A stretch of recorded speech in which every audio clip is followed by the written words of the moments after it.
Yeah, so my name is Silalija Adeboale's News Instanta Sports, the best sporting show in the whole of the universe. I have the whole gang with me today, and I have a guest analyst as well. I don't even know what the theme of the show is today. Kachi is saying probably Gabriel Jesus, but I'll let Kachi do the honor of giving us what the theme is today. And I'll allow all the co-hosts introduce themselves, starting from Laya Bada. Laya, go ahead and introduce yourself. My name is Temilayo. I live in Houston, Texas. This is my first time on the show. I'm so happy to be here, actually. Thank you, guys. All right, perfect. Lali. Yeah, good day, sporting fans around the world. If you're a United fan, just like me, you can see me the way I'm feeling. I'm feeling cold. It has not been easy. Saturday and Sunday. I'm trying to recover.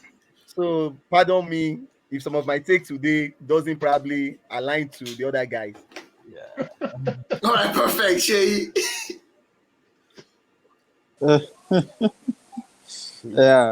Good day, everyone. Welcome to the show, and it's quite good to be back on the show. Like Olawale said, I miss you guys too.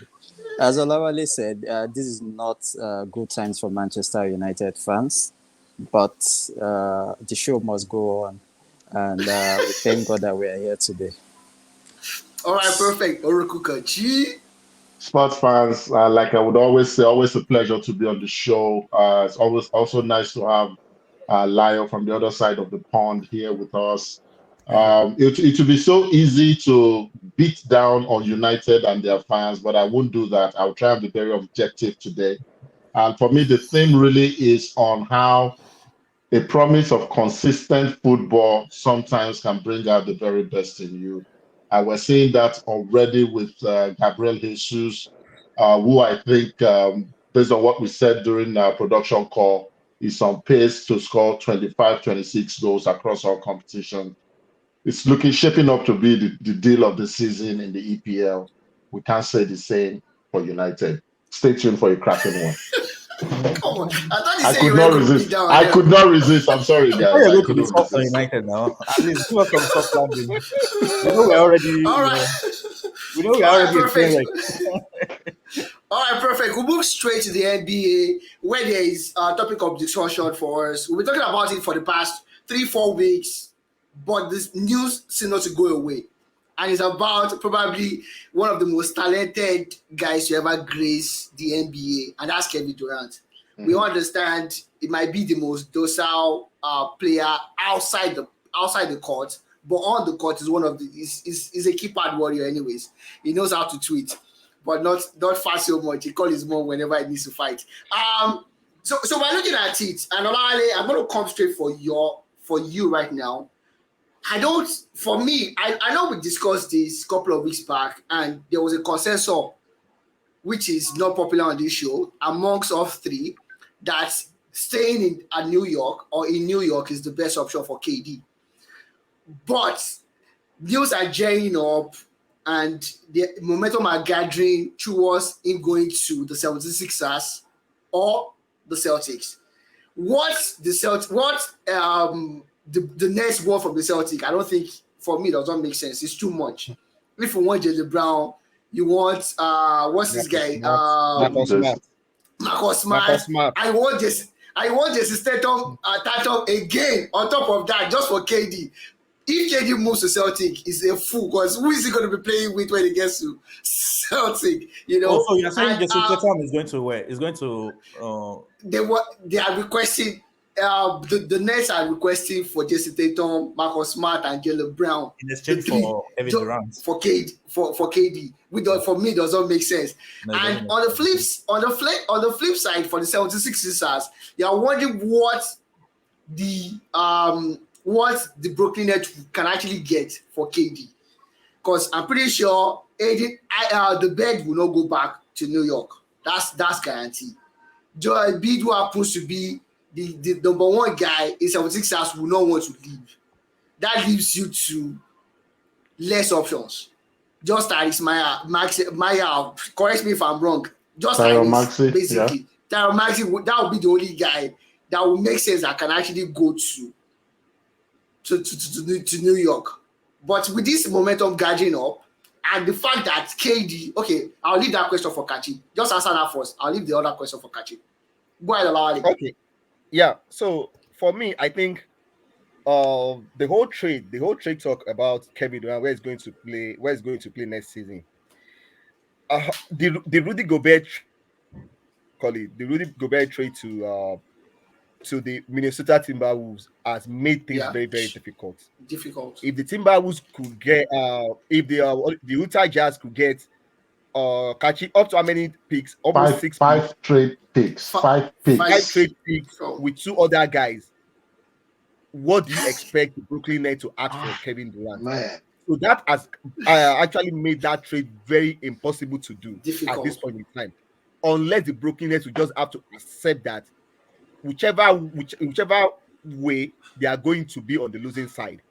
Because of course, when you trade in basketball, when you trade, no matter how good a trade is, one team will seem to be like the winner. But this way, but in this particular trade, of course, it is very sure that Brooklyn Nets will come out as a loser. But to what extent are they going to lose is what we are even looking at. So for now, what they are trying to do is just to do some bit of damage control. I don't know what the Philadelphia will have to offer them. It will take the owner Josiah just signing up on it. Like, okay, just let KD go. Because if you are looking at number of years KD has left on his contract. And if you are looking at what the teams are offering, what do you call it? The Nets. Offering the Brooklyn to take KD. Compare it to what Utah got for Rudy Gobert. No sane human being will do this trade. So for me, it's all speculation.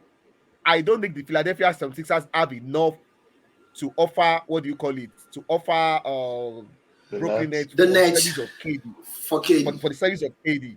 So, but of course, the prospect of having KD, Joel Embiid, James Harden together in a team looks very, very enticing, especially very enticing. In a city especially in a city like Philadelphia, who are very known to be very good as in they love their sport, they love their team.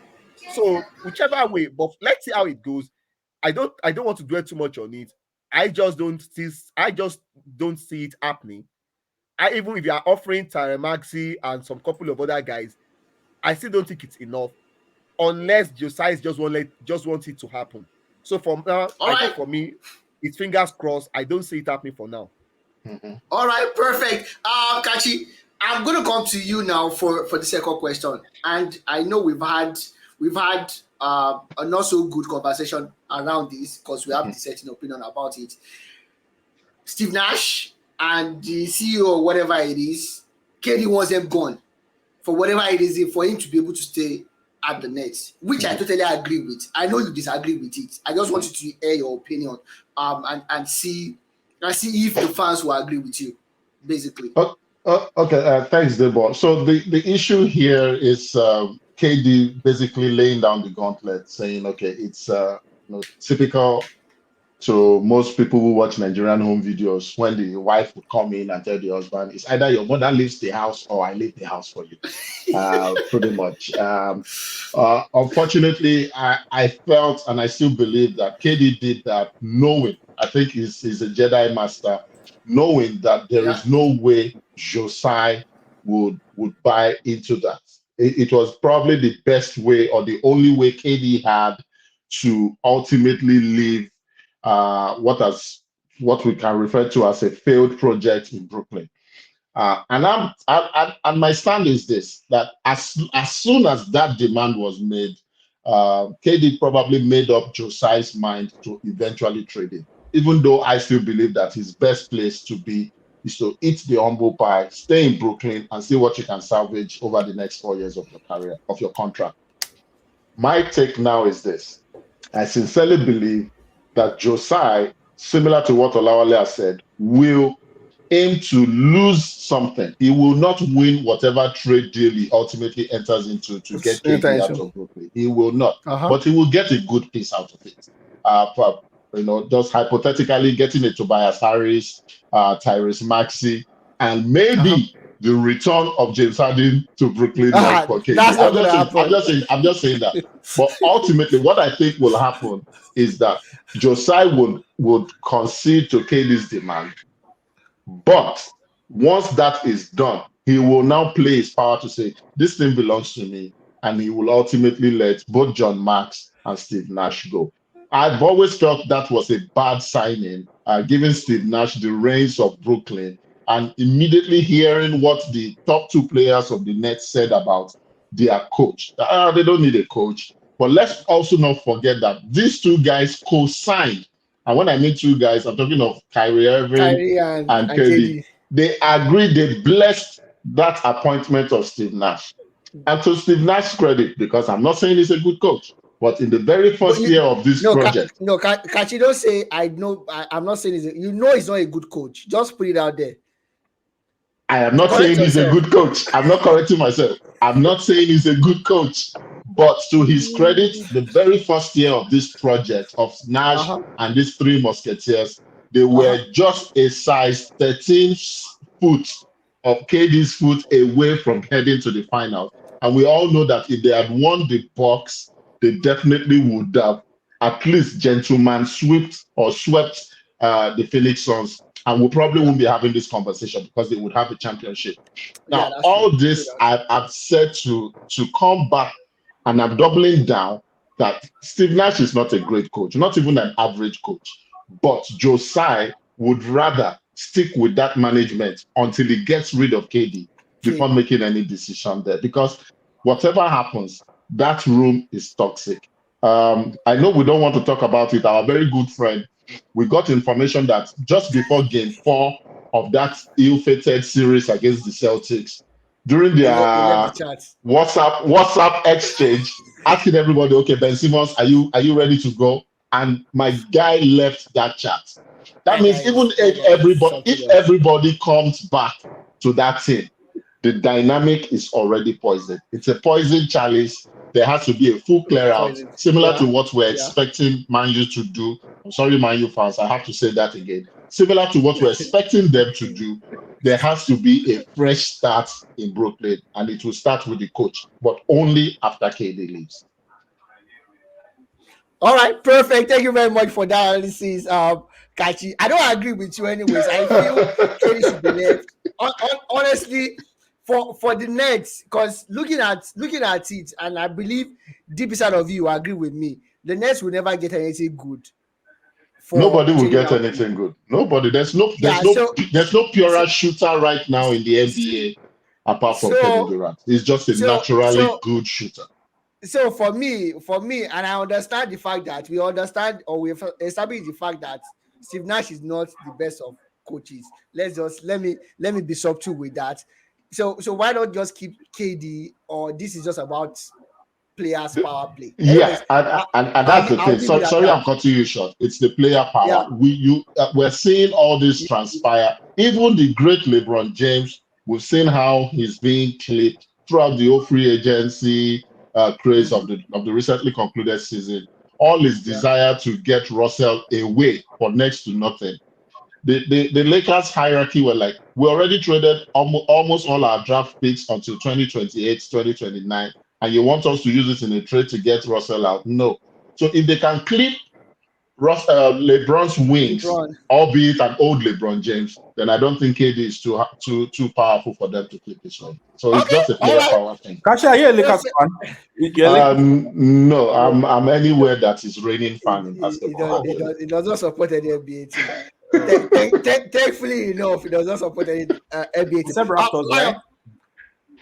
I don't support any. I'm not a Raptors fan. I support Arsenal. I'm probably a Bucks fan if I have to look at it, but it's recency bias. It's not because it's a team I follow. All right, perfect. Thank you very much for that, Kachi. I'm going to come to you, Lyle, and this is about Serena Williams. The retiring Serena Williams. We've seen what she's able to do over the years. Some people, we have a phrase on this show that we coined: dominance and being consistent. I'm pretty sure the guys will laugh about that. But would you officially, since you were not part of that conversation, will you confidently tell us that Serena dominated the female tennis world, or the Williams sisters, so to speak, dominated during their supposed reign, or it was just a little bit of consistency, and I think she's not the best ever in that category? honestly, I won't consider that the best ever because Okay. okay, let's take it back. The first time I get to learn about the Williams sister was when I was doing was it GC? Yeah, way back, like, and you remember when we did our GC now, Sabri, everybody, Yeah. like, we did it, Yeah. we all did it almost the same time, 99. Still, like, she's still active. She's not even aging. Like, that's like, what's the name of this? One of my best movies. The Curious Case of Benjamin Button. Curious Case of Benjamin. Like, that's the way I refer to people like that. Maybe it's Latan or what's her Yeah. name, or Serena sisters and everything. Age, I think aging backward. they dominated. Like, I respect their longevity in the game. You understand? But towards maybe for the past 6, 7 years or 8 years, they've been Yeah. pushing most of the competition. Is it that they're out, Yeah. 100%. out in the first round of US Open? So many. Yeah. Yeah. But she's a legend in the game. Actually, we can't take that away from her. I would never take that away from her. Even though So she was never dominated. She never dominated the game, even at her peak. not in the recent years, not in recent years. Yeah. Okay, Well, but during her during peak, did she dominate? I think she dominated, but trust me, I'm not a very, very big lawn tennis fan. I follow the guys on like the Rafa Nadal and the male tournament. And the Djokovic and the rest. Yeah, All right. I don't really Perfect. follow this thing. But definitely, Debo, you know where I stand on that, Lyle. Of course, I'm going to come to Shei. Shei is always my same baby. I know Shei is not. Biased. He's not biased like you guys. Like Olawale, of course. Olawale is just. I don't know whether Olawale toasted Serena before. Serena said no. I don't know. The goose that Olawale has against Serena, but Shei, honestly, Serena haven't not breaking the record of Margaret Court. Does that take away from the fact that she would be in the modern era, quote and unquote, she's the best player in the modern era because she did not win, she did not break the record of Margaret Court, or she's not the best in the modern era. This is a legend by far, winning her first title at the age of 17. She has seen it all, done it all. Serena Slam, amongst other things. Yeah, Deborah, thank you. I think I will just, I'll definitely agree with you. I think Serena Williams is a legend and deserves the respect and honor that is due to her. And even though she might not be able to, match up the 24 Grand Slams of Margaret Court, but we have to, if we compare the two tennis players, even during Margaret Court's time, look at Serena. Serena took a time out. I think she actually was pregnant when she won her last Grand Slam. She was like 2 months pregnant at that point. She gave birth and still came back to the game. If you compare that to other female tennis players, I think she's actually head above quite a lot of the greats. 100%, so for me, 100%. In recent time, in the new era, I think Serena is the greatest female tennis player. There is a lot of very good female tennis players that played during Serena's period, and if we actually removed Serena out of that bunch, they will equally be great. What I'm trying to say is Serena is actually the one that actually, I think, thwarted a lot of female tennis players, talking about Justin Enenadin, Kim Clijsters, was this Russian lady. Sharapova. Sharapova, thank you. Because I really enjoyed their battle, their what's it called? Their head-to-head over the there. And what else can we say? Serena is a legend of the game, and I think maybe like Kachi used to say, recency bias. I'm biased towards her being the greatest ever female tennis player. All right, perfect. Thank you very much, Sheyi. Olale, your opinion. Just 1 second. One I need to give second. you that. Yeah, No, just 1 nothing. second. Well, Because Serena I has know you probably don't have had so it. you don't have so much. She has You don't have so she many has good as things to say in, about her. of course, she's one of the greats of the game. You see, I think we need to be a bit careful when we give out these greatest of all time, because for me, career as contest. She was saying, yeah, she did this, she won that. Okay, please, if you look at Margaret Court, her last Grand Slam was won at the age of 31. So she was, I think Serena won her last Grand Slam probably at the age of 30, Age 2017. of- So that is 5 Yeah, years. That should be 35. Yeah, 35, 35 36. years. And I think Margaret Court played, I think the number of years she played tennis is quite, what do you call it, shorter than Serena. So sometimes yeah. there are contests to these things. And for In old me, era. like, I don't like to always compare eras, because Yeah, things are quite of course, different. of course. And the But and Olale in the new this era no no wait, is this China the agenda best. that there's a disbelief that we believe those people in that era cannot do it in this era, it's a bit false. So Yeah, for of me, I course, think it's 100%. fine. She's great. It's just a bit of, I'm not comfortable with her playing this victim card every now and then. You are retiring for good. One of the statements, I think in the interview she had with the Vogue, when she's, Yeah. well, I think some couple of days ago, when she was announcing her retirement, she Uh-huh. said some couple of things which probably for me, I think they were a bit unnecessary. She said, believe Uh-huh. me, I never wanted to have to choose between tennis and a family. I don't think it is fair. If I were a guy, I wouldn't be writing this, because I will be out there playing and winning while my wife was doing the physical labor of expanding our family. Maybe I'll be more of a Tom Brady. Come on. There was no need for all this. It's very, very Why not? unnecessary. Why What, not? It's our how many opinion, but it's the sports guy? truth.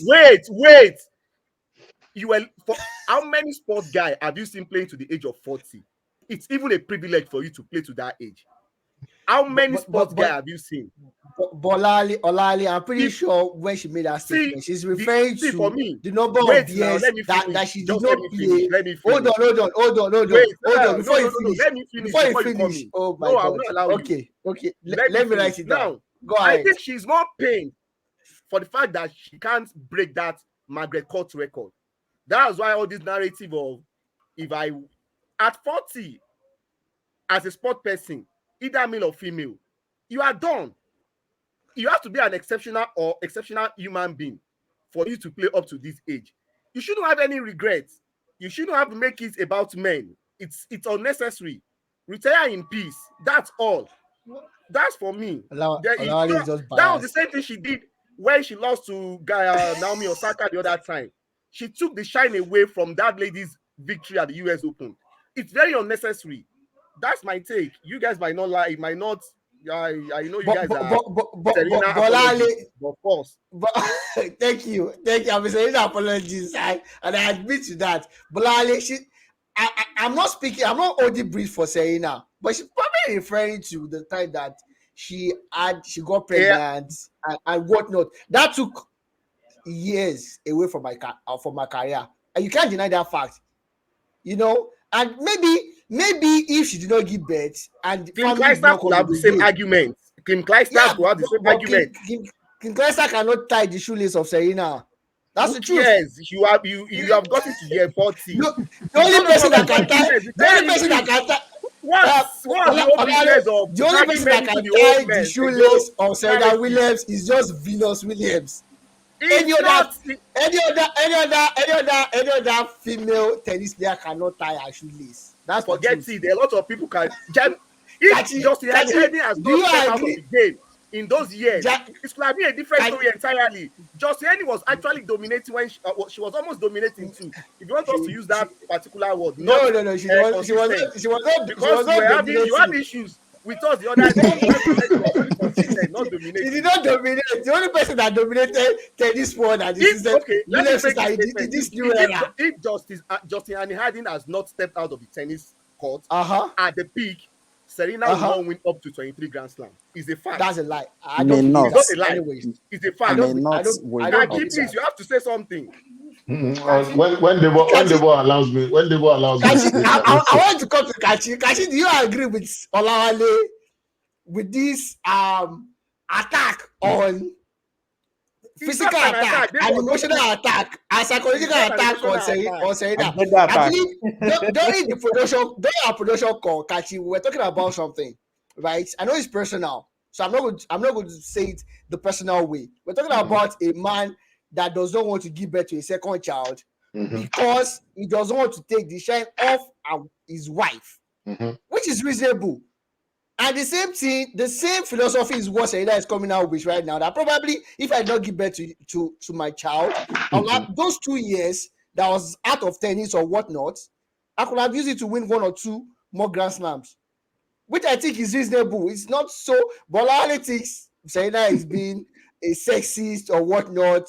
I don't understand Olawale, honestly. Olawale, The are you truth, sure you never trusted Serena? Be truthful. we can never rule that out. We have to check all Olawale's Instagram posts and see if he slid into Serena's DM on a lighter note. But the truth is, in this generation, this particular generation and time we're in, um, you have to think several ways. You have to analyze anything anybody says from different angles. It never used to be the case before. You would come out, make your statement, and the woke generation would not question you. We're in a Me Too society or generation right now where we've seen a lot of men or misogynistic attitude from men or male celebrities in the past, and even some sports personalities. And I think that lends credence to the fact that, yes, maybe in times past, our women have been marginalized or treated badly. Now, having said that, I still do think that that comment was not necessary. I'm not saying it's not right, but it's not necessary. It's not everything you think of that you say. Somebody used to tell me that the reason why God gave us 2 ears and 1 mouth is that we should listen twice and speak only once. So we don't really say everything that we think of. I don't think it was appropriate because it's pretty much turned Giselle Bundchen, Tom Brady's wife, to just a baby making machine. But we know that this was a woman that was still the highest paid model, even when she was making a family with Tom Brady. Serena, I believe, was bitter because she did not equal Margaret Court's record. But I also agree that if she wasn't pregnant, if she was dominant when she was 2 months pregnant, she probably would have won more if she was not pregnant with the baby. So she took about a year and a half off to have a child and win the baby. And she thinks that robbed her of the opportunity to at least match what Margaret Court has done. But I mean, for me, the argument would be similar to Michael Jordan. He was not the winningest player. I mean, he only won 6 titles. The late Bill Russell won 11. But we still call Michael Jordan the greatest NBA player ever. Serena, I believe, is the greatest sports person ever, period. Not just tennis. Sports person ever. That is me. Finally, That is Kachi, you already used the word period. Forget about it. I won. Olawale, this battle is 1-0. Forget it. But opinions must Kachi, differ, and that is the beauty of sports. Kachi, say no more. Period. Olawale, 1-0. Sheyi, I'm coming for you now. Sheyi, I'm coming for you. Anthony Joshua and Alexander Usyk, we discussed it last week, but I'm pretty sure we did not do justice to it. I saw the guys' training regime, and I'm scared for Joshua. It was coming out of water, like Furiano or like David Goliath. I'm like, oh wow. Joshua AJ is in for another trouble. Honestly, what do you think is going to happen based off what you've seen so far? Wow, I think it's going to be another interesting boxing bout. I'm sure about that. Joshua did something fantastic for himself after the loss last year, September. He changed his coach, and obviously that is going to play well for him, is at the time to try to develop a new game plan this time around, knowing that Usyk is quite tactical. Usyk is skillful. Yeah. Usyk can go the length. Yeah, exactly. Now, also, if you look at the way things have gone for Usyk, also, the year hasn't been the best for Ukraine. He had to serve in the military for his country and also seek consent of the sports minister before taking on this bout, actually. So all those, we look at the psychological effect of that and the limited time for him to prepare for this bout. That might be part of the things that could go against him. But we already know what he can do. He's skillful. Like you said, I've seen clips of his training regime also, and I think the guy is such a fantastic boxer. Also with a sense of humor. We cannot also 100% remove that from it. But I think Joshua needs to come to the party early. It's straightforward for Joshua. Come to the party early. Attack Usyk from the first 5 rounds. Do whatever damage you need to do. Then you can finish it off in the next additional 2 rounds. So what I'm saying in short is I give AJ, I don't like the way Olawale is smiling. I give AJ 7 rounds to win the bout. Once it gets to the 8th round, I think there will be only one winner, and that can be Usyk. But I still believe that AJ is going to go into this bout fresher. I think the only thing going against him at the moment is the confidence of the confidence of Usyk. I think Usyk has developed a crazy confidence fighting Joshua right now. But that is what you can take out in the first 2 rounds. Hit him well in the first 2 rounds, and Usyk will understand that he's actually meeting a different animal. And I think that is the only way for Joshua. If he doesn't win in the first 7 rounds, there's going to be only one winner, and that is Usyk. Oh, wow, I'm proud of myself. I think I said the same thing last week. Kachi, you should give me a round of applause anyways. Not so good with boxing, but I told you, I said if they go all out, the full 12 rounds, there's no way in hell unless Joshua has done something else to keep himself fit. Last time they fought, Joshua, after the 6th round, Joshua was panting like I do on the football pitch. Okay, sorry, Debo. I just want to chip in something. The last bout of what's it called? Joshua. His last bout in Saudi Arabia, that was against Andy Ruiz. If you notice, his game plan was to go the length. Yeah. He avoided I was just going to say to that come on the inside. He went the length and he outboxed Andy Ruiz for that particular match. But the point is, this particular one, you cannot even go the length with this guy because he's going to outbox you. You cannot outbox him. So that's why he needs a different technicality to enter into this particular bout. That's why it is risky for him. But I still believe we are going to see something different from Joshua, and hopefully he wins on the night. Hopefully he's a Nigerian, for crying out loud. I have to support him. But Lyle, what do you think is going to be the outcome? Everybody's scared. I have to compare this game with Andy Ruiz. You know, we know what happened in the first fight with Andy Ruiz. I think Joshua actually he completely underestimated that dude, because he was supposed to fight someone. You know the story now, that build up. Yeah, exactly. He completely underestimated him. And I like the way he came back in the second fight. No, let me start from Andy Ruiz. I want to compare it to Usyk. I love what he did in the second fight, where he gave that guy one punch in the early stage and his face tore, and he was giving him arm's length. He couldn't, because he knew that guy is a boxer. Trust me, Andy Ruiz is a very good boxer. Yeah. They call them. It's just like what's the name of this guy? This guy that beat Ali. That Ali finally won the game, but he was on the floor. What's the name? Joe Fraser. Like Joe Fraser. Fraser. You understand? He's a very very restless. He's all these guys that you can spar with. You know, with your training. He's a very very good spar. You know, 100%. he knows how to spar. Yeah. But never in Joshua's life will he close mark that kind of guy. He's not going to. There's no way he's going to spar with that guy. No way. So I like what he did in that second game. He gave that guy more arm's length. And he was running around. He was fighting just like Muhammad Ali, the technique that he used against Judge Foreman. You understand? Yeah. Oh, Judge Foreman. Yeah. So I love that technique. I think he should go for that technique again when he's fighting Usyk in the second one, because Usyk is. I don't really see Usyk as dangerous as Ruiz. I won't lie to you.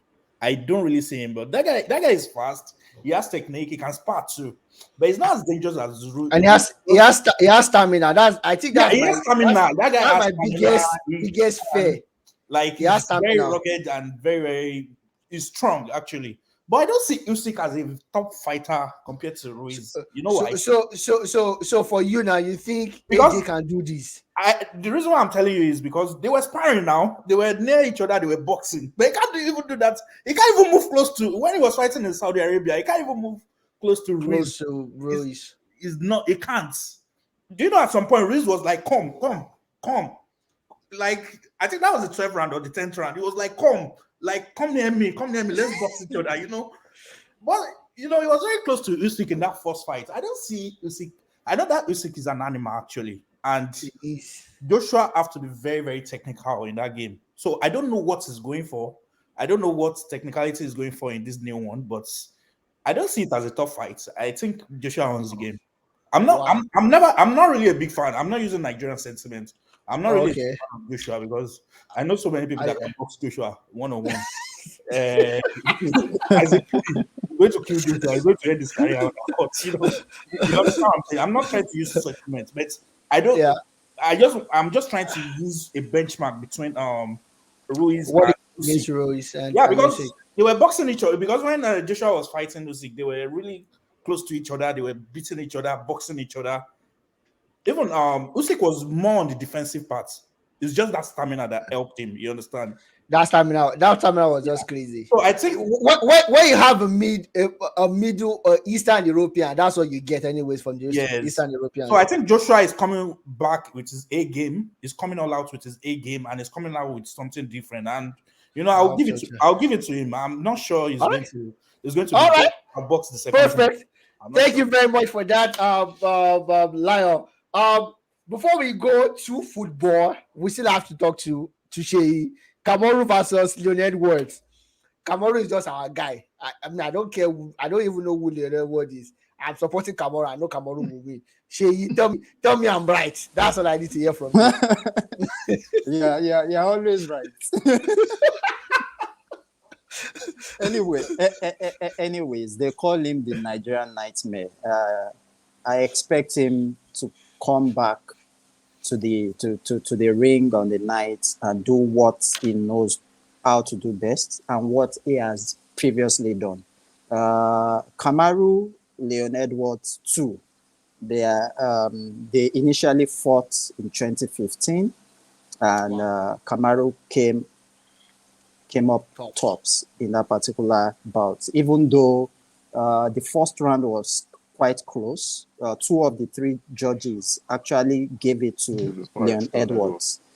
Yes, but obviously Kamaru has grown in stature, confidence, technicality, prowess, and endurance. The Benin boy. Since 2015 to 2022. So I think there can only be one winner. It's either Kamaru knocks him out or a unanimous decision at the end of the day. Wow, yes. So probably this weekend we'll see 2 Nigerians coming out on tops again. Exactly. That's great. I'm happy for that. And from there we'll move to football, where we'll be starting from the French league. I don't want to start with the English Premier League right now. We'll be starting with the French league, and this issue of power play, a player being the coach, he can fire and hire the coach, being the sporting director as well. He actually hired the current sporting director. We're talking about no other person than the kid, the kid that was supposed to leave for Maria Mari but did not. I'm pretty sure Lion has so many things against him. But I'm not going to give Lion that chance to deride him so much. Kachi. I have to talk to. The game You have to give that your chance, I bet. Yes, I agree. I agree. Vitina had the ball. He saw Messi and Mbappe to his left. Mhm. He passed the ball to Messi. And Mhm. for crying out loud, Mbappe stopped running as if he was disinterested and turned his back on the attack, on that particular counter attack. And we're looking at it. We know we've spoken about this in the past, but giving this boy being a kid, I know he's rich, he can buy me, I know, but he's still a kid. Mhm. Giving that kind of enormous power to do whatever he likes, Mhm. it's not going to help sports at all. It's not going to help. It's going to hurt PSG as a brand more. Mhm. And seeing these kind of things go around and turn around, maybe you see another person that has lame money and wants to spend it anyhow, using that kind of templates. You know, what do you think about it? I feel disgruntled with what Mbappe did. I've never seen that kind of, even Messi at Barcelona wasn't like this. Mhm. But Messi is probably the greatest footballer ever across all eras. You know, and this is wrong. This is mother of all wrong, if you ask me. I totally agree. During the production call, you saw how passionate I was when I saw clips of it because I didn't see it, I didn't read about it. And I'm not saying the French league is the farmers' league, but I just didn't read about it. But I mean, considering when it happened and how it happened, I thought it was an unjustified reaction from Kylian Mbappe. Um, we've always we've touched many times on the danger of giving mentally immature players or people the reins to the throne. Um, that is why, if you take it to the world of business, you see most African parents who, or most, not all, will tell you that even though I have money, I still want my son to, enter public balls, or just to see life Yeah, different from the lens they are different. using to Yeah. see life right now, from another prison. And that's the danger that PSG currently find themselves in. I think it is that transfer of power that made Laporta, his name Laporta, the Barcelona honcho right now, think or assume that it is possible to lure Messi back from PSG to Barcelona, simply because you can't have a Messi there, you can't have a Neymar there, who are, well, maybe not Neymar, but Messi clearly better than Mbappe, maybe not right now, but in history. And you openly tell them that we don't consider your opinion, we would consider the opinion of a 21-year-old. And absolute power corrupts absolutely. Whether Mbappe knows it or not, I think it's getting to his head. That thing happened in the 47th minute when the referee had only given 3 minutes of added on time in the first half. They were up 2-0. And Messi was closer on the right side of the pitch, while Mbappe was on the far left. And that Yeah. pass could have been intercepted. Now the ripple effect is what we wait to see. What will happen in the dressing room? We assume that Neymar has already bought into whatever is happening before now. This may lead to another crack in the PSG project. Mbappe himself, let's not forget, Mbappe came out on Thursday to say he knows that Real Madrid is a Ballon d'Or machine. So he knows that whatever they gave him is only temporal, but he plans to have the best, or he plans to use the most of it. Most of And it. unfortunately, it's going to burn PSG. They will coast through the league as usual. They will always coast through the league. But when the business end of the season comes and they are competing for the European Championship and such a thing happens, it's going to remind you of the first year of Vini Jr. and Benzema. Don't pass to that guy. He's playing against our team. I And he's going I to I leave. I saw my mother's life. Lion, I'm going to give you the honor. Just sum it up. In one word, 2 words, whatnot. Your opinion of what Mbappe did over the weekend.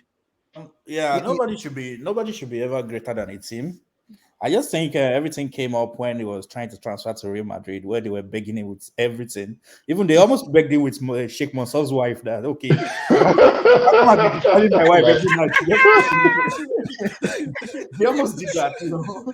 As in, they had to bribe him with everything, you know. And this is a 21-year-old boy. And you know me, I'm always against all these big Big money. money Yeah. moves. I don't like it because all right, okay, let me explain something to you. Kashi doesn't really know me well. So I'm always against all these signing player 100 million, 200 million when it's not that they won a Ballon d'Or, you know, when it's not like they won a Ballon d'Or already, you know. mhm. Like Yeah. the only one I justify was Ronaldo's move from Manchester United to Real Madrid. Real Madrid, Madrid. and from Real Madrid to Juventus because he was a big player. He was the number one player on planet then, you understand? So I'm already against it, but I think the thing is given PSG giving Mbappe that kind of autonomy, you know, to rule over every player, to make decisions, to change management, to tell them, oh, this is the coach I want, this is the director I want. No, it shouldn't be like that. Already I getting don't to even it. know how the coach will I saw succeed. the game too.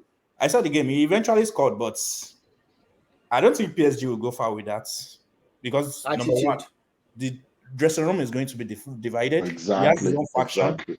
The Brazilians will have their own faction. I think there are a couple of Brazilians in the team. And Yeah, the Portuguese, South Americans basically. South 'Cause Americans, those yeah, Portuguese or the speaking and Portuguese South Americans, speaking yeah, guys. they're going to form a faction. These ones are going to form a faction. And trust me, like Kashi said, they are definitely going to win the Farmers League The by French league. default. Definitely. Nobody's nobody's going to, you know, nobody's going to take that away from them. And Mbappe is going to face a lot of problems this season because they signed Vitia, they signed Sanchez. Sanchez. This guy is still there. So definitely they are pushing Messi forward. I don't think he can outscore Messi. It's not possible. He's not going to outscore Messi. It's not. Trust me. Watch the game now. He's not going to because that's Messi's position. You think because Messi is old, you think you can outscore him? No. But, basically, just to chip in something, Mbappe came out a couple of weeks ago to say he has an agreement with Messi that Messi wants him to be the numero uno in the team, and Messi is ready to pass all the ball to him. All the ball But to go him. ahead. But Yeah. from your own perspective, Kashi, Debo, Sabo, and Shei, what do you think Messi? What position do you think Messi will be playing? Is he still going to be playing as a 10, or is he going to be playing from the flank this season? It's going to be playing as 10, playing behind. I don't understand the formation myself, Because but it's going to be playing behind. Because he plays They switch formations. games. Now he's playing behind Neymar and Mbappe. Yeah, but before Mbappe came back, I think he was quite injured in some previous games. You know, he was playing from the flank and he was scoring. I think they played about 2 games and he scored about 3 goals in those 2 games. Yeah, so 100%. So I don't know what formation they are using because I don't really follow PSG, but I think PSG is a 3-4-3. 3-4-3. If they continue to give it's a flat 3. It's a flat 3. It's a flat 3. It's a flat 3 with 4 in the middle. Messi right on top of the cherry of the 4, and Mbappe, Neymar as the 2 strikers. It doesn't make sense to me anyways, because Neymar will not perform optimally in that formation. My own problem is, you know, by default, they always have problem trying to win Champions League, which is their ultimate goal. They want to win that Champions League. They want to be able to say, oh, they are the best team in PSG. They spend money. League, apart from Olympic Marseille, who is the only French league club that has won UCL before. League, yeah. So we know what happened after that year. They already have problem with all this their money laundering. They already have problem. You don't have to say that. You're just a party pooper, Kachi. Why do you have to say that? Go ahead. We have to remind the whole world that a year after they won it, they were relegated because of what happened. So let's just put that out there. But my point is, you know, PSG as a team, even Man City, they already have this big money move. All eyes is on them. They are signing big players. And trust me, when you are signing a player for 200 million, 100 million, 150 million, 350 million, trust me, that player you are already setting up the player for failure. Because he's going to be playing under duress. You have to give a ROI on how much you signed him. You have to give that performance back. That's okay. This is the reason why they signed him. So he's already under duress already. So players like those PSG players, they already have this UEFA Champions League problem because everybody's coming up for them. It's not easy for them to win. So with current Mbappe's attitude and the autonomy given to him and the misuse of power, trust me, they are still going to have that problem, and it's going to be worse if they don't All right. address it at the early All stage. right. Perfect. Thank you very much for that, Lion. Malali, I'm going to come to you now. I understand the fact that we extracted Barcelona last week, but um, going back, they could not register their players before the La Liga started yesterday. But by Friday night or Thursday night, they sold 25% of their studio rights, whatever that means. I don't know what that means, but sold 25% of their studio rights to be able to register 4 of their players, apart from Kunde, that they could not register. Honestly, okay, let me put it out there again.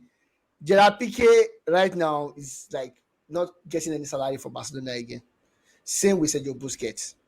And I know, okay, sorry, I won't say I know. I feel all this is just a small screen. It's just a mirage. It's a promise, it's like an economical fraud, if you ask me. That's the way I see it. Whatever it is that Laporte, I know he's a lawyer and a smart one at that.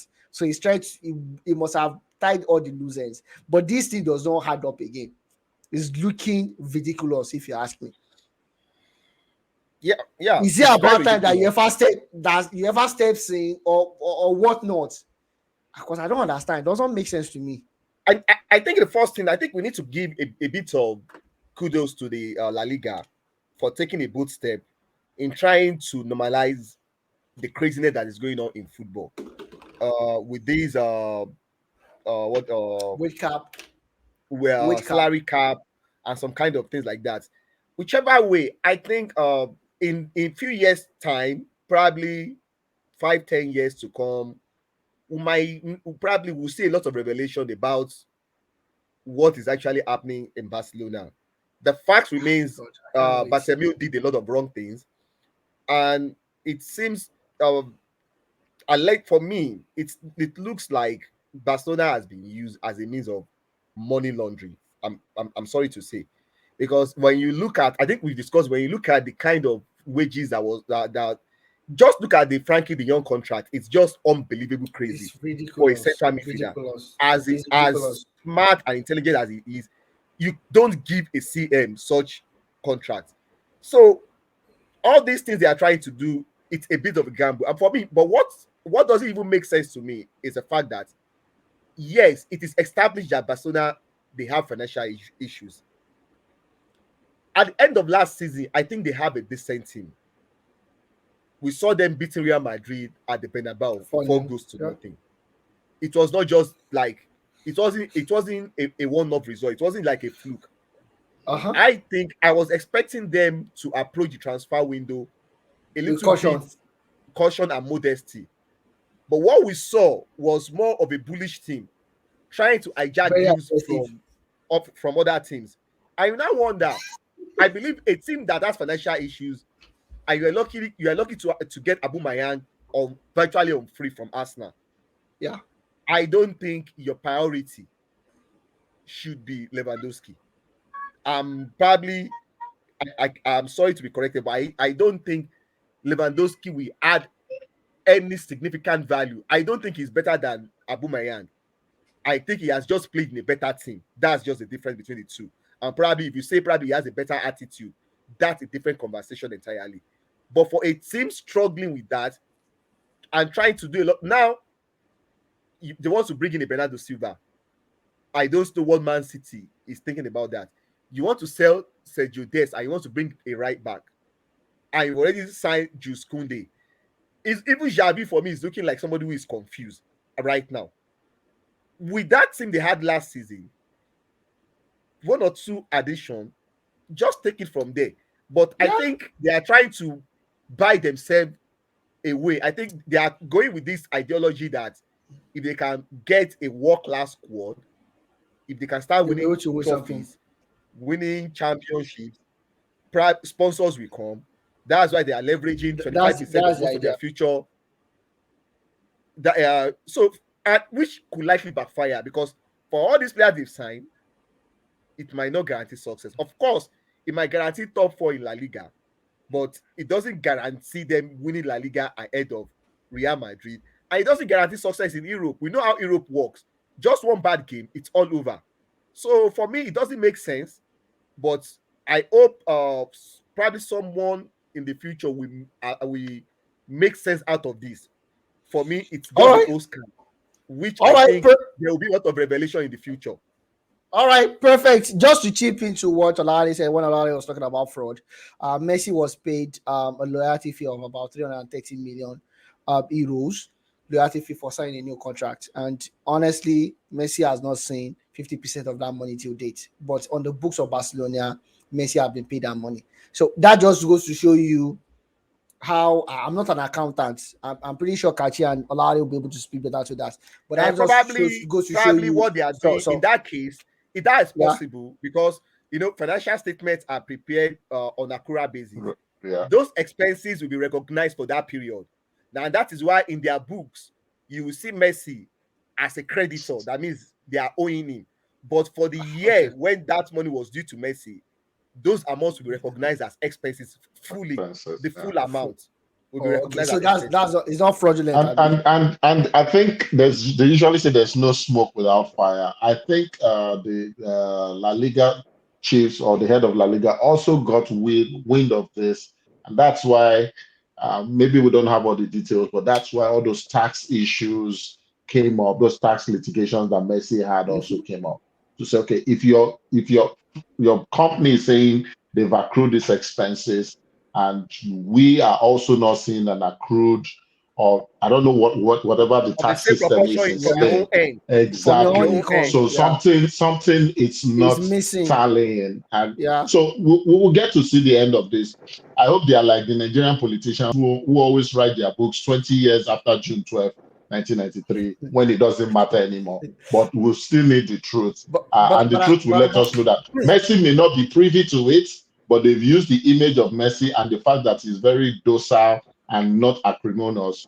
The management of Barcelona have used that image to perpetuate a lot of questionable financial. I don't want to call it fraud. Questionable financial trading. Allegedly. Can you explain the 330 million loyalty fee again, please?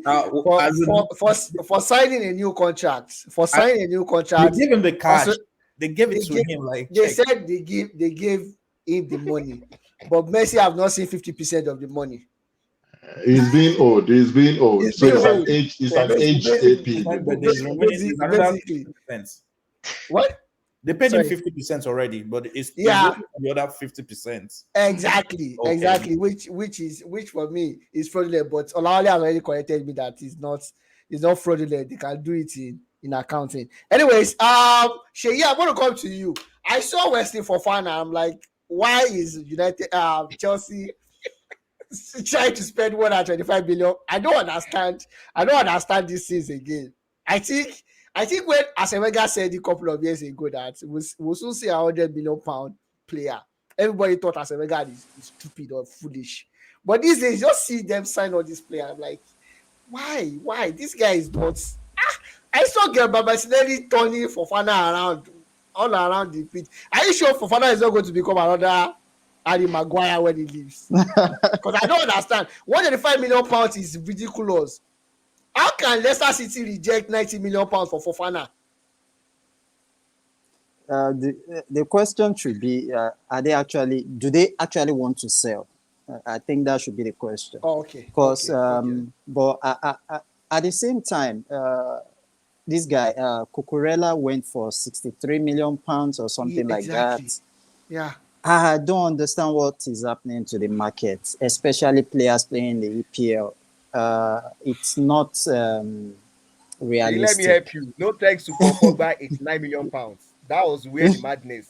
That's where the madness started. That's where it started. I agree, but Paul Pogba, with his talent, with the reputation he brought, is quite different. Layo is agreeing with me. It's packaging. But realistically, guys, I don't understand. Fofana, it does not make sense. The funny thing is, the amount to sign Pogba then is like the estimated worth in today's market is like 200 million. Trust me. because Yeah, inflation yeah, has true gone up. that. If you look at the market, Yeah. definitely. So that But was it does, way ridiculous back then. but realistically, for 9 Fana, it million. does not make sense. For Fana, does not make sense. Nothing makes 90 sense in million transfer market pounds. again. But but Debo, you know what I don't like about you guys? You guys did Yeah. not debate. You didn't debate Grealish, Sancho, Oh, we did. or you did Those, debate those, We him did. like those, this. So those, why? We those, did. Why? those I'm were not in the saying past. wasting his We did. Those consular was in amount, those were in but the you past. didn't We debate did. him Lion, we like did. this. Because Those, Lion, you we know those did. were when We in you the are question. past. debating that you are This a is good the player, present. We We question This question. is the We Grealish. present. question. We questioned the veracity of those trades and their value. Especially Grealish. oh, okay, Especially Especially Especially Grealish. Grealish. okay, I Grealish, wasn't yes. here. Okay. Anything British was questioned on this show because Oh, we okay. know the British media hypes their player. The British media is what made Maguire But become, get valued at 89 million pounds when he's not more than Kachi it's Fofana is not not worth even more than two British. cups of coffee and maybe one zobo. But So let's not take this away from Fofana. He's been playing professional football since 5 seasons ago, and he's 21 years old now. Like, Yeah, so what? So but what? it's no, no, still no, Fofana no, it's is no. I'm still not saying British. I it think should be worth I that think price. I don't even Fofana know. I don't even know. I don't even know Fofana is the still real market developing. valuation for him. yeah, He looks He's like still he's Thank under developing you. the I, exactly. I like that Sheyi word. He's still Fofana is still developing. He's developing. yeah, still not yeah. So I don't still it's understand. developing. it's it's criminal. It's criminal to slap a one. You mean 90 million Want pounds on a they player rejected that is 90 developing? That's million. even They rejected rejected. 90 That's even the million. rejected They No, price. rejected but 90 you can't million. blame. But you And they can't said they blame want them 125 because they million. That's probably what they I'm thought saying. That Chelsea. They probably they thought Chelsea don't would want to behave like sell. United, who paid 80 million for Maguire. So it's not their fault. There is a precedence. At least in law, Anyway, that's what you people say. There's precedence. But if we So look they at have a Maguire, precedence already. I'm not a big fan of Maguire, but he was their best player. He was their best player this season. We bought him. He was the player of the year. Yeah, he was the And player also, of the year now this And and season. because also, we were and playing also, too deep. What is and best all City about him? player. An all City player. An all City player. or I a see former All City player. anybody anytime I see Maguire, I see all City. I don't even see But, Leicester City. but I see honestly, all I City don't know why that was Fofana was delegated. worth that much. That's It's ridiculous. ridiculous. It's too And much. Ridiculous. this is the problem when we talk about power play. And we have to interchange it from basketball into probably American football and into our own specialty, which is soccer. You know, you give these people ridiculous amount of money, you sell them for ridiculous amount of money or transfer fee, and like Lion said, you sell them off for failure instantly. Imagine Fofana getting to Chelsea at 125 million or even 90 million pounds, and he's not He'll be, performing. every of his touches will be judged. Every of his touches You'll be will be scrutinized. scrutinized. I don't understand. I don't understand how these people go about. I told someone that came on this show a couple of weeks ago. I said, even Lisandro Martinez that Manchester United signed for 57 or 53 million pounds is too much. He's under pressure. And It's Olale, to make matter worse, they pay Ajax appearance fee for every game that Lisandro Martinez plays, 84,000 pounds for every match that he plays. For every match that he plays. But trust, you know the people running United now. You know them now. I don't understand. Anyways, let's move ahead and touch the Premier League and see what we have in the Premier League. Aston Villa versus Everton. Olale, I'm going to start with you. Yeah. I'm looking at this Everton thing. I've never been against Lampard, and for all you care, I know most people will not want to agree. Maybe bar Manchester United, maybe bar Manchester United. That Everton, that Goodison Park is the most toxic team and toxic environment in the whole of EPL. Maybe. I'm saying maybe. I'm using the word maybe because at the back of my mind, I even think United is better than Everton. Ever since Moyes left, that is the worst ground. That is the worst club in terms of toxicity in the environment. And they are looking at it. Unfortunately for them, the only guy that would have brought a little bit of stability went to Real Madrid, which is understandable. He went to Madrid, won the Champions League and whatnot, became the best manager of all time in pure European sporting term. In pure European sporting term, that's arguably the best European manager ever. You know, but you are looking at Lampard and because they'll sign players. They signed Onana for 31 million. They will still sign more players for 50 million or whatnot. They got a little bit of change over from Richard Allison. So they will sign players, but those players will not work. Do you think Everton is a strong candidate for relegation this season? 100%. 100%. Absolutely. I saw the game against Aston Villa and I was very worried, especially Dominic Calvert-Lewin got injured before the season started. And my fear with the Everton team, initially I was even thinking, who did Everton sign? But later I got to know that they signed this is it Dwight McNeil from Burnley. In summary, I wasn't impressed with their summer signings. They were not, most of the signings were uninspiring.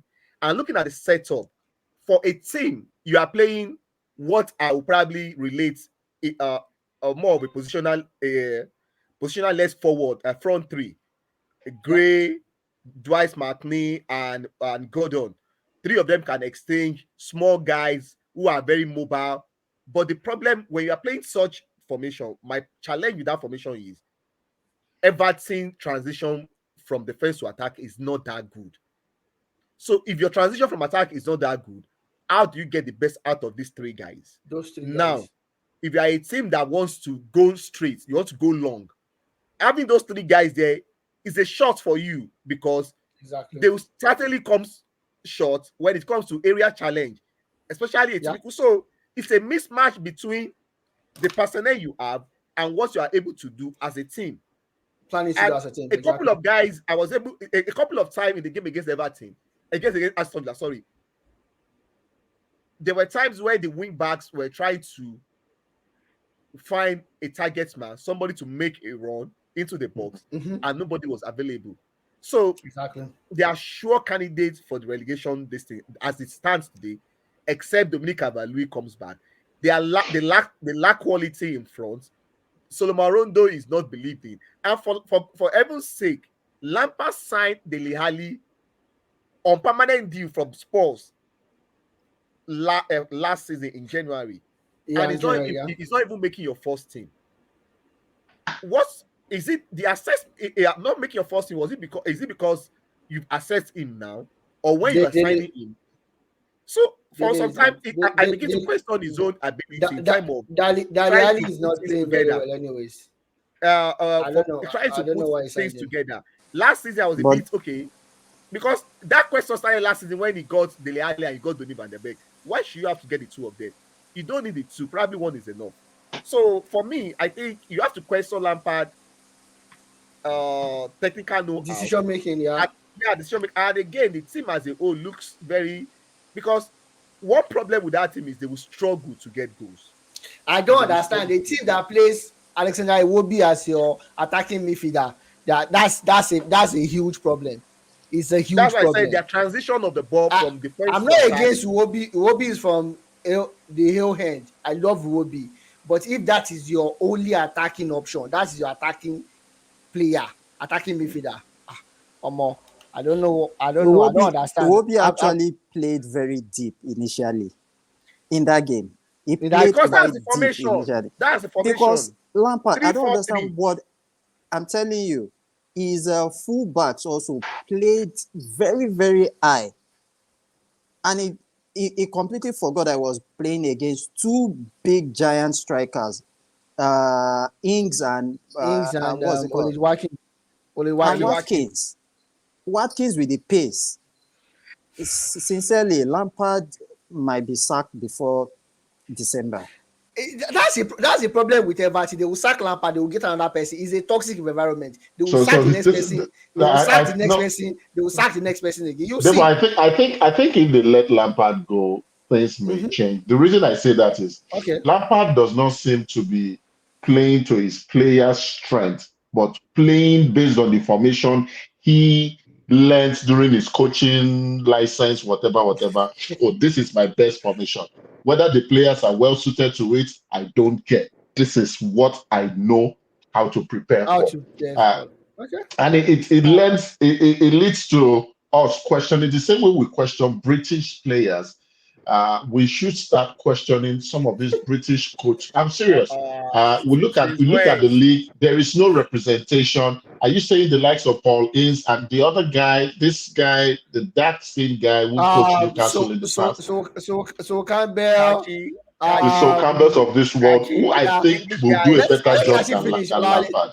Go ahead, So Kachi. time has come for us to, and for shows such as this and other shows, to start to question. They shouldn't be in the studio analyzing games when we've seen many times over. Even Chris Hutton, I think Chris Hutton or whatever his name is, Yeah, Chris Wilson. will Yes. probably do a better job than what Lampard is doing now. I think Lampard is bereft of ideas. He probably shouldn't have started the way he started, getting that job first. Go make your bones in Scotland. Go make your bones in the MLS. Go make your bones in the Championship, and then come take a team such as Everton. But what would we say is the British guy? Oh, Lampard made. They formed one of the greatest midfield we'd ever seen between Lampard and Stevie G. And if Stevie G is doing it, Lampard can do it. Lampard is limited, and until the Everton board accept and admit that, they will. As soon as I saw their press game against a Chelsea team that did not appear motivated, Motivated. and Everton couldn't take the game to them, I knew their relegation was only delayed by one season. I'm sorry, but they will be involved in the relegation dogfight. Mitigation battle. All right, perfect. Lion, I'm gonna come to you for this one. Arsenal versus Leicester City. We had a little bit of snippet to it when I told you Gabriel Martinelli was turning for Fana around like a Baba's channel and whatnot. But looking at it holistically, you see a bit of should I say improvement on the part of Arsenal. And you see Leicester City on the other side. They are not signing players. They are getting goalkeepers for free of charge, and they're expecting Brendan Rodgers to perform miracles. I don't know how these things happen. I don't understand how this thing happened. And they are the same people quoting £125 million to sell Fofana. But holistically, looking at the two teams, Arsenal, how well do you think Arsenal performed on the day, and what is the way forward for Leicester City? Do they need to add more guys to the team, or is good as is right now? I don't think at this age of Premiership EPL, I don't think you can be going one season without signing a player. It doesn't make any sense. It doesn't make any outright sense. And Arsenal is really red hot right now. Like, they are boiling. Trust me, like, they've improved. Though I used to hate Arsenal when I was in college back then, but I stopped hating Arsenal because they failed for over many years, over many years. You now They feel stop being your pity for them. rivals. Akashi, You that's now what feel Akashi going to stop hating you Man feel U. pity. You feel pity for them now. That failure, and he'll pick up from there. He'll be like, "Oh, I'm mocking these people. It's getting too much. Let me not mock them again. Let me just, So Arsenal is really picking up compared to Manchester United. They are really, really picking up, and they do. Leicester City doesn't look like a good fit for my yesterday's game. Like, they don't look a good fit for Arsenal in yesterday's Arsenal. game that I saw. Like, they were fast, they were outnumbered, they were outpaced. They can't just get it. So I'll just say I think Leicester need to get new players. Like, they need to sign players like Vardy. They can't keep depending on Jamie Exactly. I Vardy. don't Vardy is understand. old, he's on his last leg. You need younger strikers, you need younger ones. And they sold this guy, one of these guys, what's this guy's name? Demarai Gray to Everton. Mhm. Yeah. That was one of their upcoming star, actually. I don't expect them to sell someone like that. They did not extend his contract. He went to Bayer Leverkusen and came to Everton. And came to Everton. Okay, yeah. But they shouldn't have let that guy go, because that guy is a bright star. Even while Everton is misfiring, you can still see his effects in the team. So as it stands now, Lyle, Eurythmians wants to leave Leicester City. Yeah. Is hell bent on going to Arsenal. Do you think that kind of Eurythmians would help Manchester United if it goes for Manchester United? If it goes to Manchester United. Manchester United. I don't. You're telling man, it's not like an attacking midfielder. We already have. I think what Man U needs right now, and they had making that mistake all over and over again. They made that mistake last season when we started the league with Ole. I know we've had 4 coaches from that beginning of last season till now. they made that mistake was not. You have 4 coaches. Are you serious, or 3? No, 4. Ralph, Ole, Ralph, Carrick, and Oh wow, 4. Mr. Hand. That's nice. So practically now it looks like sounds like United is more toxic than Everton. Yeah, they are So- making the same mistake by we don't even need your talisman because it's not even a dedicated DM. Let me tell you my own kind of game. I love game. I love it when you are coming to this game. I To a know game you're. with I double know. pivot. Fabio. Just Double say it. pivot. Oh no, it doesn't even have to be a CDM. I love double pivot game where you have 2 dedicated DM, and that's what Manchester needs right now because our defense is very shaky. They continue playing. Don't worry. Sorry, I asked you about United. Sorry. I'm not. Oh, sorry. So my point is, I'm not adding back to anything your United talisman. today. Yeah, Back to your talisman. I don't think he's a good player, but maybe but it's not going to be good fit. if we did not sign Ericsson, maybe it would have been a good addition. But Fit. that's not what Okay. we need right now. That's my point about it. All right, perfect. Thank you And very if much for you that. look at Leicester from the other side. They are more of a selling club than a buying club. Buying club. They Yeah, are doing this 100%. Baba Jebu transfer markets where they sell players. Now they want to sell Wesley Fofana, and they'll go and find one cheap player. They'll build it up and put a. I said, and slap And against what's the that. market valuation for Yuri Talisman again? I know they are going to send him like He has just 1 year left on his contract, so he's going for about 25 million pounds. 25 million. That's a good deal for Arsenal. About But do you think 25 Arsenal really million. needs him? Do you think Arsenal really needs him with the current? As it stands, honestly, I like that question. Honestly, because I don't get to be asked so many questions on this show. I have the question, yeah. But for me, I think the way Granit Xhaka is playing right now, I don't think Arsenal really needs talisman. Because if he comes, he's probably not going to start games. They have Fabio Vieira who can slot into that position as well.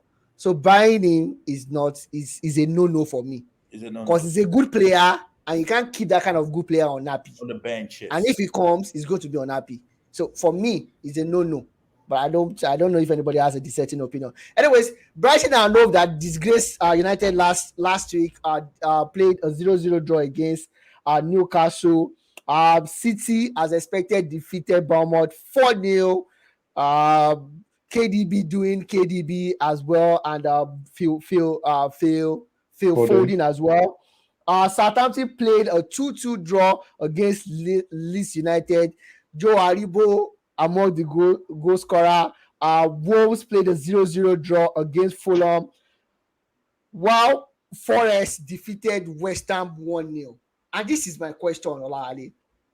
This is how problem starts. And if you don't quickly arrest it, you're like, okay, it's just 2 games.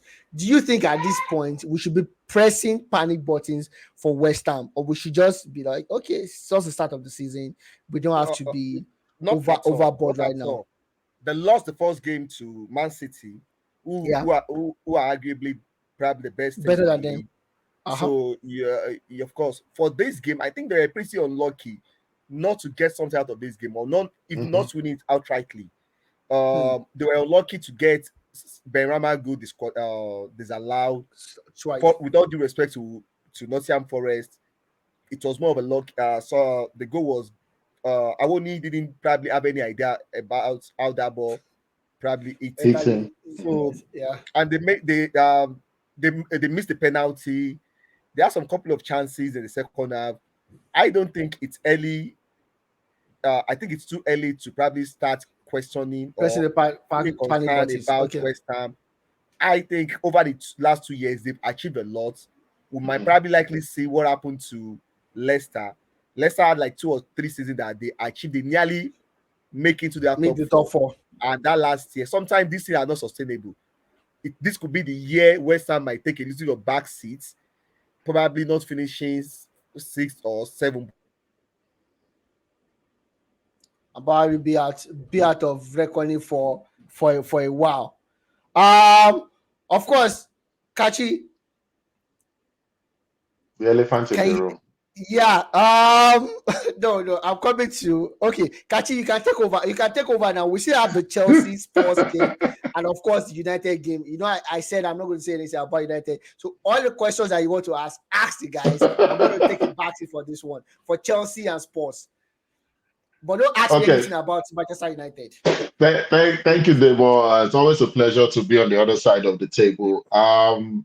With us on the show today, for our listeners and viewers, three of our co-panelists, they have some affiliation with Manchester United, even though Lyle would do like Peter and deny Jesus Christ 3 times. I hope he doesn't deny United today. But last week when we did this show, I said it was probably too early to start the inquest into how terrible a season United will have, because I expected them to have a bounce back game against the Brentford side that we know are brimming with confidence, but also have the occasional lapse in concentration. Unfortunately for me, or rather, before I even go there, Ten Hag seemed to also bow to pressure and returned Cristiano Ronaldo to the starting lineup with two very intelligent players playing behind him, Christian Eriksen. So I thought there would be some form of verve in it.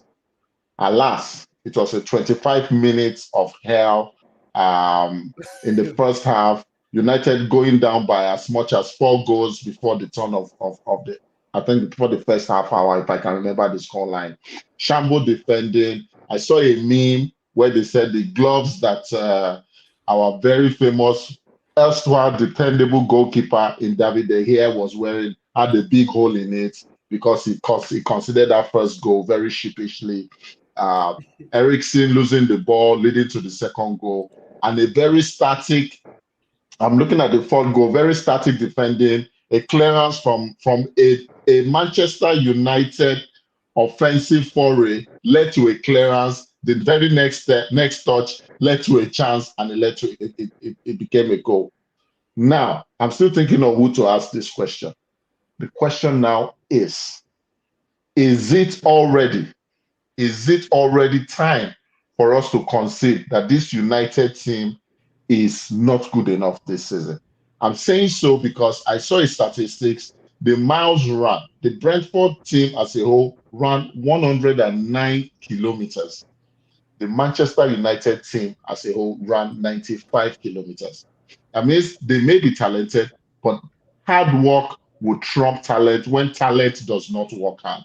This talented United team on paper seem not to be working hard, not for themselves, not for their reputation, not for the new club.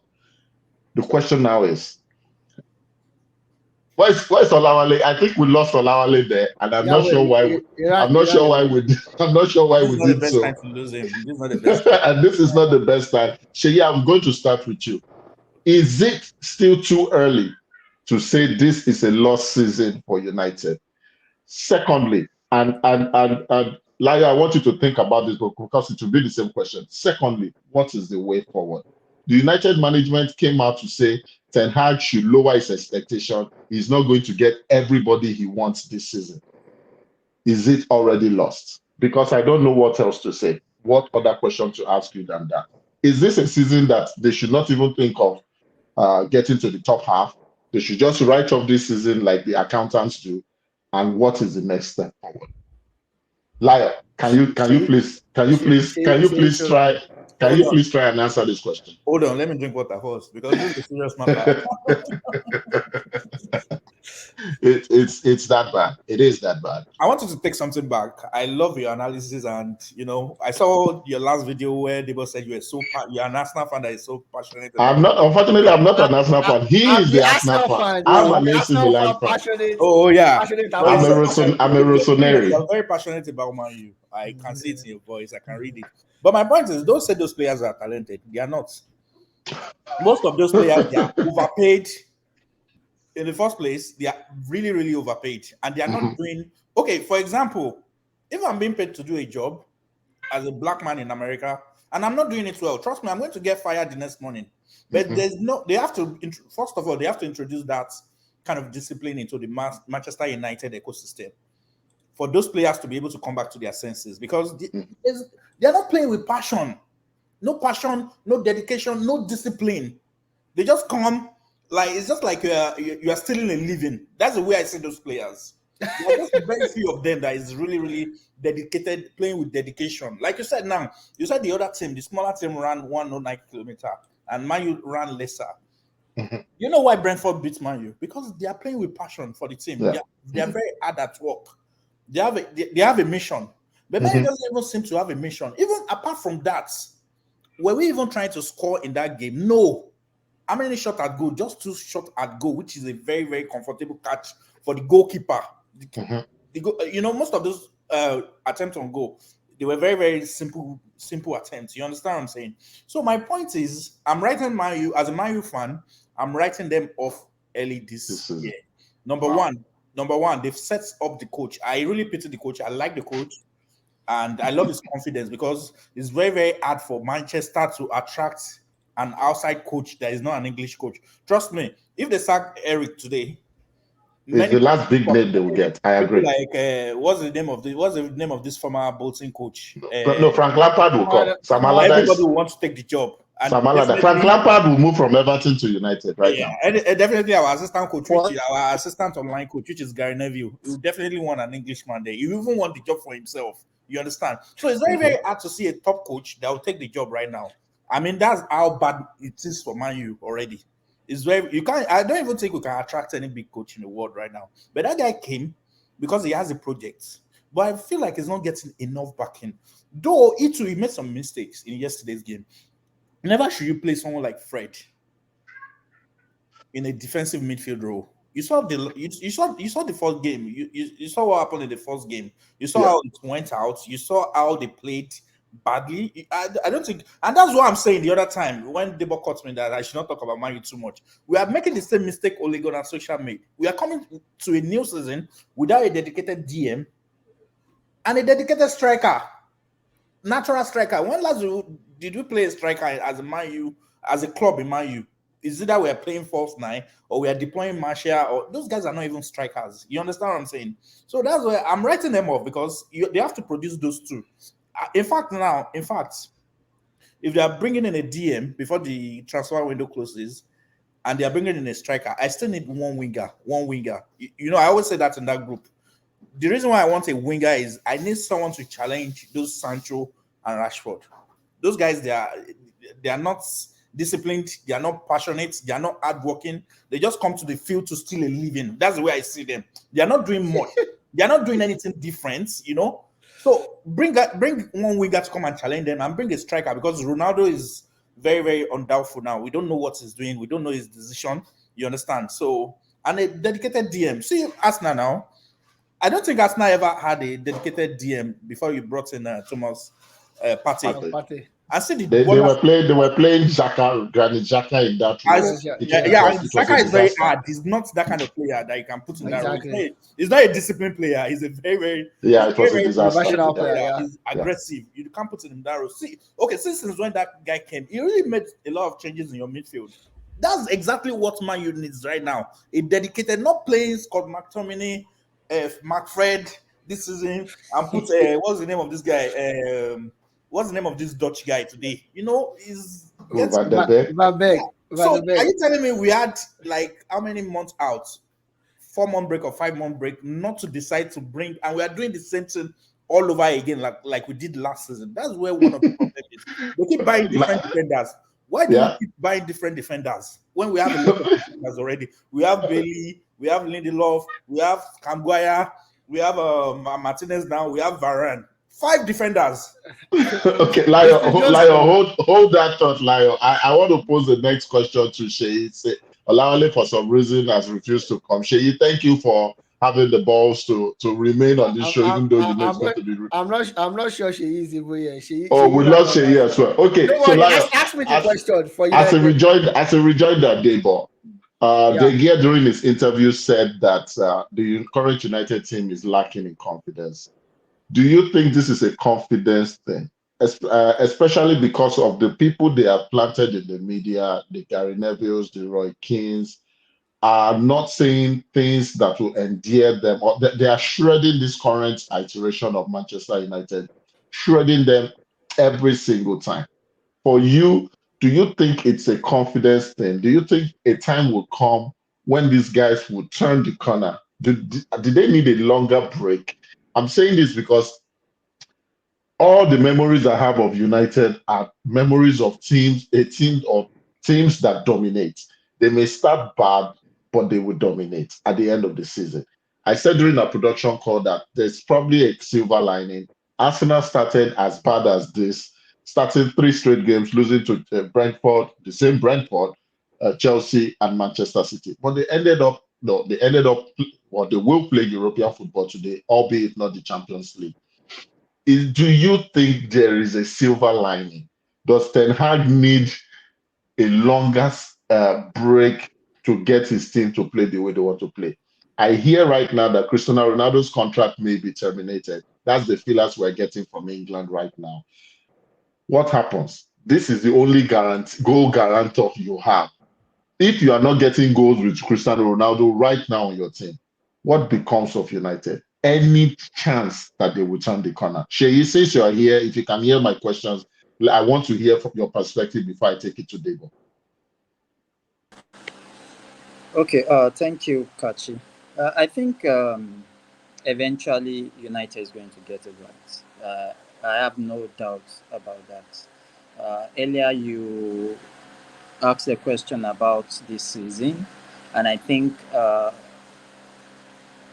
nobody needs to actually get any hopes high up there for Manchester United this season. And I have my reasons. I think everything is wrong with the team right now. Starting from the board, they took too long to sign players. They knew they were going to need players before Ralph Ragnick left that job. Mm-hmm. They knew they were going to come. A new coach was coming in before the end of last season. They had meetings. In short, what I'm saying is that they had a list of targets. And guess what? They took almost 2 months to start signing one player. It doesn't make any sense. That is from that aspect. They have their blame from that aspect. Now, coming back to still the same signing of players and the coach himself. This season, we tend to forget something, that the EPL this season started substitution of 5 players. Mm-hmm. The sensible coaches knew that this is a time for them to create depth in their squad. 2 things. You have to have quality in that particular squad. And you have to have enough players, even if you don't have the quality players. This means that you have the opportunity to put in a strong team from 0 minutes to 90 minutes. Right. Because when you are making substitutions, you are not weakening your team, you're actually strengthening it, or you are keeping the tempo of the game. Look at Manchester United. You want to make a substitution. You are bringing in Elanga and you want to change the game. It doesn't make any sense. And do you know where that comes from? They lost 5 experienced players. I mean experience in terms of advanced in their career.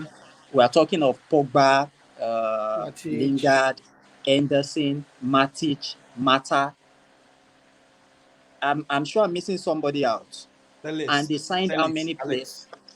Alex Telles, thank you. And they signed how many players? 3 players.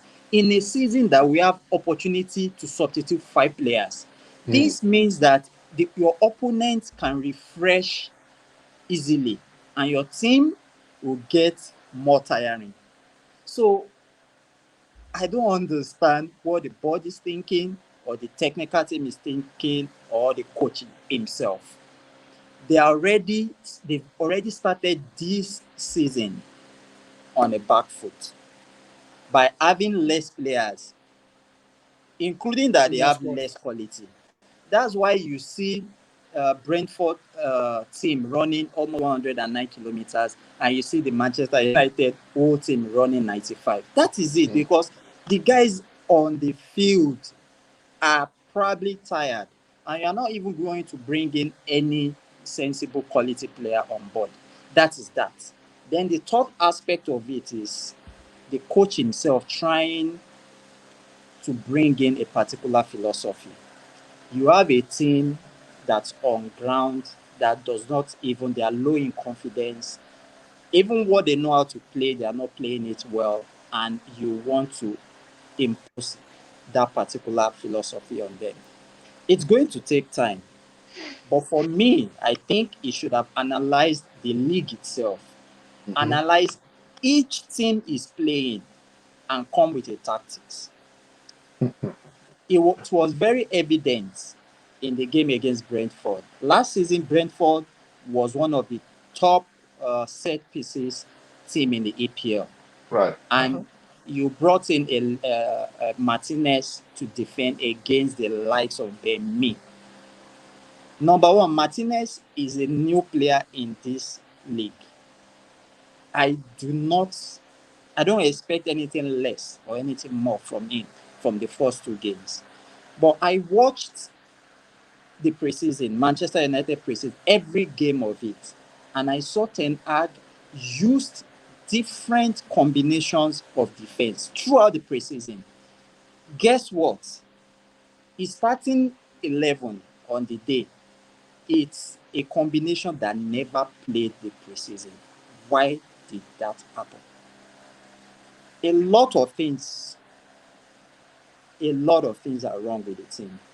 This guy, I think probably because he's new to the league, he's still learning about the league. So I want to believe that everything will come out good at the end of the day. But right now, let us just write up the whole thing. A lot of things. I think I've been able to just pick up This is for you. some of this. This is for you. But Sheyi, what do you think the solution is? Like, do you think the coach need more backing from the management, or what do you think we really need, or bring in more? Okay, when is the transfer window closing? Ending of this month, right? Ending Yeah, of this 70 month, days. August. Yeah, or you think we need to 70 bring in days. more players? And even if we need to bring in more players, what department do you think we are lacking? We are lacking everywhere. Everywhere. Manchester Everywhere. United is lacking everywhere. Except goalkeeper. Everywhere. Except for even the goalkeeper was one of the problems in the last match. Yeah, but But goalkeepers have uh one or two games off where they days, mess up, But off when days. the I goalkeeper completely when the goalkeeper consistently wins the best player at the end of each season for the last 3 seasons, it tells you that you are lacking everywhere. exactly. There's a major problem. Yeah. I Anyways, thank you very much, Kachi, for handling the Manchester United. Actually, you wanted to add something else to it. I was asking Sheyi some questions. I was asking him some questions. Okay, go ahead, yeah. Shay. Yes, I think it needs to get quite a lot of players.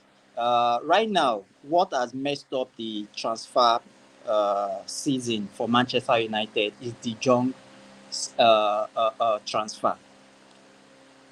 That is what he wants. We understand that, but the way it is it's not looking as if it's going to happen. So why not look out for backup players, get them in, and kick off your season.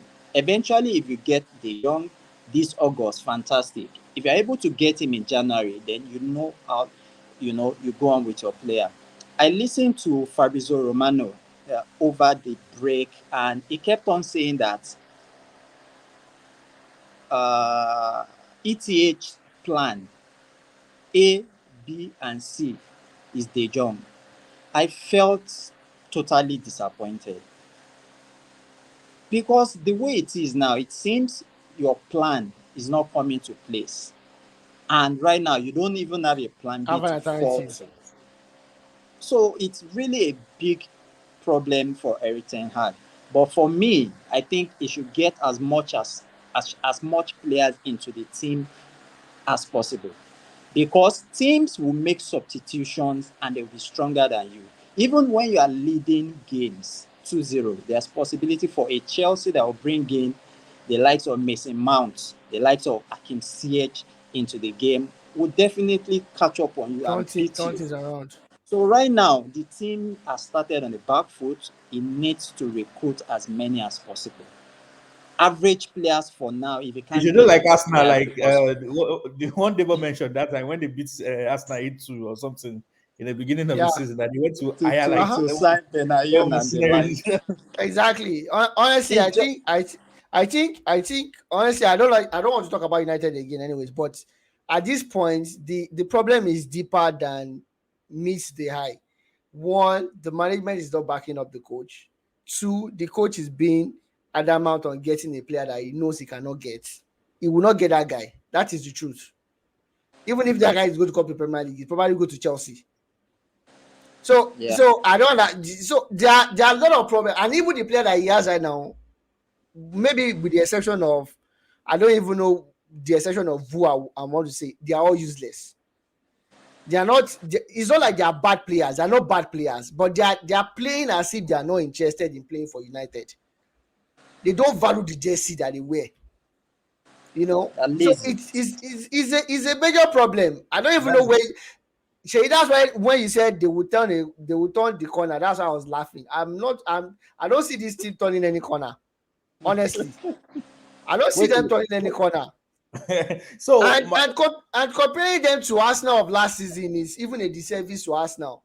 yeah, Arsenal of yeah. last season during their first game, they had like 5 or 6 players that had COVID. Their next game after that was, I believe, was against City, which is arguably one of the best teams in the world. And their third game was against the reigning champions of Europe then, Chelsea. So, but this one, they played against, who did you guys play against? Brighton Brighton and and Hove. Brentford. I know that was your first game. The second game was Brentford. So even it's not like, to the extent that they said we should have resigned Danny Welbeck. exactly. Imagine that was Ferdinand's advice to Manchester United, that if they need a backup striker, they should have gotten Danny Welbeck. To do what exactly? So when you said they are going to turn the corner, if you guys have played City and Liverpool first 2 Yeah. games and you lost, then we understand. But if you cannot beat BHA at Old Trafford, you cannot go to Brentford and get a result and lose 4-0 within the next first 35 No, minutes. There's a major problem. Debo. To be sincere, you need to look at Manchester United team and see that Eric Ten Hag still doesn't know his first 11. He still doesn't know the type of players he wants to play. But there's something in his head. He wants to play Bruno and Eriksen together. and Eriksen. Thank you. And I still don't understand why, because it's fantastic. He wants to play positive football. We know that. But the best thing for him right now is to try as much as possible not to concede. He used only Fred as a single pivot against Brentford. Eriksen and Bruno. He brought in Ronaldo back to the team and the usual Rashford and Sancho. See what happens. None of them was able to do anything because Brentford came into the game to just close the gaps. They just put pressure, that is all, and everything was all over. Look at Brighton and Hove, similar thing, even with different pattern, using a false 9, Eriksen and Bruno in front, and using double pivot of Fred and McTominay. My Fred. They still could not get out of the pressure. So there's something wrong about So that means it's still experimenting, like using small teams to Exactly. experiment. And That's it's not what even I'm getting the saying. results. That And it's is even actually- more ridiculous with a smaller team. If Premier League is not Dutch league, you want to experiment during the season. Yeah, you can do that. I think at this rate, if you continue at this rate, United will be a candidate for relegation. I'm sorry to say that. The way we're I'm going, really sorry to say that. But because I don't know how we're there going will be a we're not going to relegation escape candidate. Liverpool. We're not going to escape that Liverpool game. The thing is, Even imagine losing against Liverpool emphatically. Not that word, emphatically. Imagine what that would do to the psychological to the psyche and the mental state of the whole team. Yes. Imagine what that would do to them. I don't know. I think he's going to settle. He's going to settle for his defense line very soon. Now he knows that Martinez is not there yet. He needs to bring back Varane back into that team. They just need to sign. Stature, experience. they need to go and sign. They need to sign Ruben Neves. That is the only option. Get Ruben Neves. It's going to change the dynamic of that team. Of the midfield. It's going to change it. If you want Frankie de Jong, you can get Frankie de Jong later. And if you cannot get him, it's fine. But sign Ruben Neves today, like yesterday. Without that, but the problem with Ruben Neves is, I think he has 1 year left on his contract, and it's still very expensive. Like, just sign I think him. it's around Just 70 sign million. him. But Just that's sign him. 60 million. Sign him. 60 million, right? Okay. Sign this player. To sign 60 million and going on relegation, Ochafo going playing in the championship, which one is better? Well, I've watched that guy. He holds the ball too much, man, for my liking. He is going to help you guys. The guy knows how to transition play. He knows how to break play. He knows how to defend. That guy I love that guy. I love him. He might not be the best. Yeah, he's good. He's a good that player. Guy will change. It will change a whole lot of things. And if you want to play double pivot, play that kind of guy with Lisandro Martinez in the middle of the park.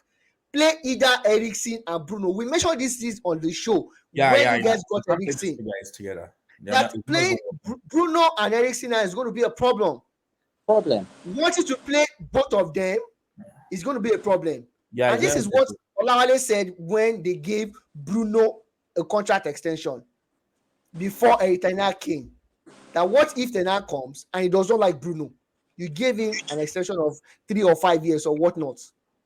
Some things just don't make sense. And it's been misfiring after signing that contract. It's been misfiring for so long. Honestly, should be told. He has been, and I keep saying it. He loses the ball in dangerous positions. And the only thing that Bruno brings to the team that is very tangible is that he scores goals, but those goals are dried up itself. They've dried up, yeah. It doesn't. You guys have not even scored a goal this season. Yeah. You know, there are a lot of issues. Honestly, a lot of issues. Just before we go on the show, Temilayo, Tuku versus Antonio Conte. If they go into a boxing bout, who do you think will win? Conte now. Conte will beat him now. Conte will beat him. Anyways, that's what we had. I don't think he will raise up to 100 pounds. That's the issue that we had. He was so indisciplined because during the final whistle, Conte went to him respectfully to greet him as, you know, as a lover of football, fair play, like, oh, thank you. And he dragged him back. I think he should be penalized for that. Not just red card. Like, he should be disciplined for that because that was not a good spirit of sportsmanship. Exactly. That was I agree with you 100%. Aggressive and toggery, you know. He shouldn't do that. Yeah. That should be something Antonio Conte would do, not Titi. Titi looks more gentleman. Yeah, Conte is feisty. We know that. That's the story between Chelsea and Spurs. The game ended 2-2. Spurs on that day, in my own personal opinion, I don't think it deserved a draw from the match. And Chelsea played beautifully well. I don't know if you guys have a dissenting opinion to that. But for me, I don't think Spurs, and there were a lot of debatable decisions, like the build up to Spurs equalizing goal when Kai Havertz was hacked down by, I don't know what, it wasn't all by Bentancur that gave Spurs, and that attack caused Spurs to get the equalizer. And even the second equalizer that Cucurella was jacked down by I don't know who exactly. I can't remember who exactly right now. I think Højbjerg that he dragged him back. You know, those are situations that we saw in the game. But it's one of those things. Like I told the Chelsea fan, I said you guys had that kind of good decisions going for you last season as well. 3 in a row, starting with Newcastle. I think Southampton and one other team as well. You guys had the issue. No, but it's all good. Sheyi, thank you very much for joining us. Layo, Kachi, Olawale, thank you guys very much for joining us. Till we see you again next week. No problem. I would like to come back on the show. Yeah, feel free to let me know. Don't worry, I'll definitely let you know. It's fun. Bye, guys. Thank you. Bye.